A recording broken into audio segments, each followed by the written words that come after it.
It is County Executive Week here on In Focus, and we are so pleased to have Steve Schuh from Arundel County join us right now. Thanks for coming in. I got to ask you right off the bat, the yacht fire in Annapolis.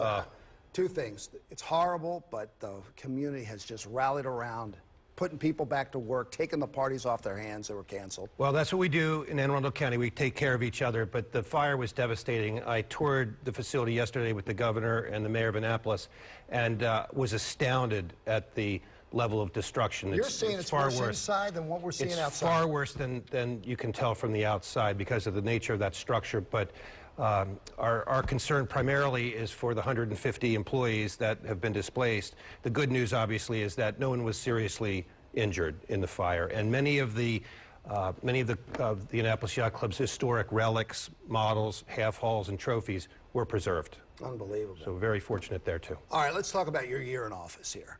When you made your speech, when you got in, how do those words look today, Steve?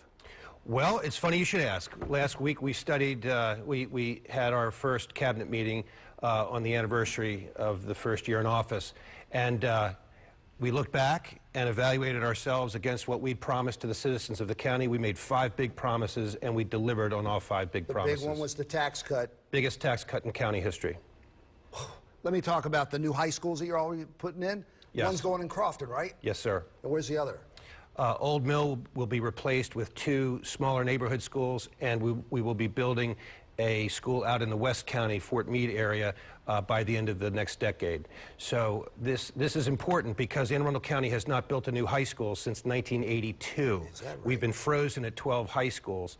We've replaced them along the way, but we've been frozen at a total of 12, and that just simply does not meet the needs of our county. We have 560,000 people, and that's why the average high school has now grown to well over, or to approaching 2,000 students. That's way too big. Kids can't learn very well in that kind of environment.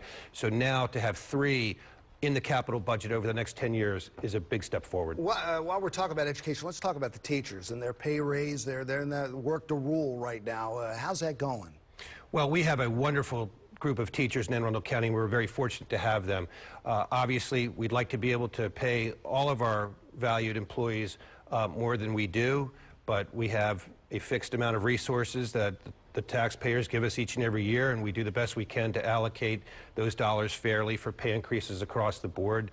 This past year, we were able to provide adequate funding for a 2% salary increase.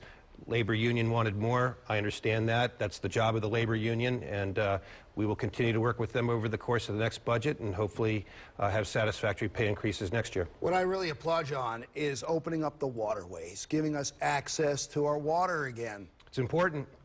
Anne Arundel County has more miles of waterfront than any other jurisdiction in Maryland and perhaps the United States, and yet it's very hard to get to the water because so much of it is in private hands. We are opening up public beaches to swimming for the first time in decades. We are building boat ramps to enable people from any part of our county to access the water with their trailer boats. We're opening more kayak and canoe launches so that people can get their kayaks and canoes in the water. We're doing everything we can to make the water more available and approachable for our citizens. And while we're talking ramp, I mean, it was ramped up with medical marijuana, and you said, hold on a second, wait a minute. You kind of like locked the doors in Anne Arundel County.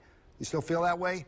Well, the concern I have is that the state legislation opens the door to widespread abuse and recreational use of marijuana, not medical. And my initial approach was to try to restrict very severely growing and processing of marijuana, distributing marijuana in Anne Arundel County.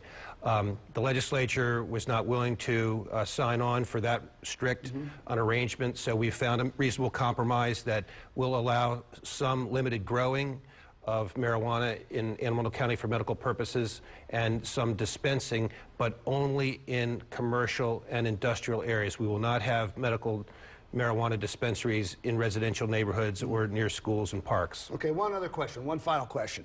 What do you want to do next year? We have everything, huh? We have a lot of plans for next year. Next year is going to be the year of government reform. We have several major reforms that will dramatically improve the permitting process and procurement of goods and services. We also are hopeful of implementing the largest fee cut in county history next year, and we will continue to move forward in these various quality of life initiatives, building out our bike trails, boat ramps, and expanding our system of parks. All right, keep it going. Steve Thank you, Schuh, Jamie. Anne Arundel County Executive, right here on In Focus.